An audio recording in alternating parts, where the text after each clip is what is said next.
Hai hai hai, assalamualaikum. Ada apa lagi besti? Alhamdulillah puasa pertama di bulan suci Ramadan tahun ini terselesaikan dengan penuh berkah.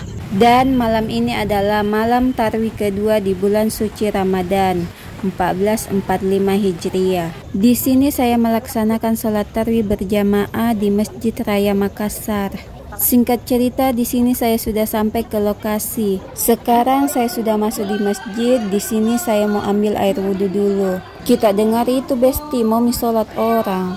Agak telat kak sedikit ini datang mau sholat isya orang. Maklum kodam perjalanan dari Sudiang ke sini kurang lebih 45 menit perjalanan besti. Selesai mah ini ambil air wudhu, sekarang mau ke barisan sholat. Itu sana sholat isya berjamaah orang telat mak toh. Singkat cerita di sini lagi mendengarkan semua ini ceramah. Lanjut di sini selesai sholat tarawih 8 rakaat. Banyak orang yang pulang. Sekarang yang tinggal sholat ini yang mau tarawih 20 dan melaksanakan sholat witir. Di sini saya tarawih 8 ya kak besti, tidak bisa kak lama-lama karena jauh ke perjalananku pulang kodong. Tingkat cerita di sini muka dulu naik, muka ketemu sama pak suami dengan bocahku di atas.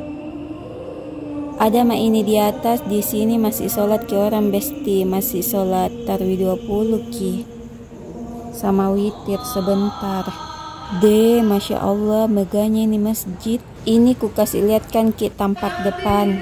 Oh iya, sekedar informasi, Masjid Raya ini merupakan sebuah masjid yang terletak di Makassar. Masjid ini dibangun pada tahun 1948 dan selesai pada tahun 1949. Masjid ini mengalami renovasi dari tahun 1999 hingga tahun 2005. Lama midi. Belum pika lahir nah ada memang mini masjid sampai sekarang masih kokoh ki bangunannya. Ditambah lagi di Masjid Raya ini terdapat Al-Quran besar dengan ukuran 1 kali 1,5 meter dengan berat sekitar 584 kg.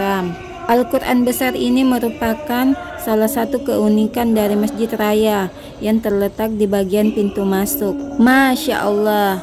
Kemudian Masjid Raya ini merupakan masjid terbesar kedua di kota Makassar setelah Masjid Al-Markaz yang mampu menampung sekitar 10.000 jamaah. Masjid 2 lantai ini menggunakan bahan bangunan sekitar 80% dari bahan baku lokal. Memiliki 2 menara setinggi 66,66 meter. Dan menurut sejarah, Masjid Raya Makassar dibangun di atas lahan lapangan sepak bola Excelsior Makassar seluas 13,912 meter persegi yang dihibahkan untuk membangun masjid tersebut serta menghabiskan biaya sekitar 1,2 juta rupiah pada tahun 1949. Kemudian Masjid Raya ini sekilas mirip dengan masjid dari Timur Tengah karena memiliki sentuhan arsitektur Mediterania. Oke besti, itulah penampakan di dalam area Masjid Raya dan sejarah singkatnya, kurang lebihnya lihat saja di Om Google. Singkat cerita di sini saya sudah mau pulang dulu besti. Assalamualaikum, selamat menunaikan ibadah puasa 1445 Hijriah.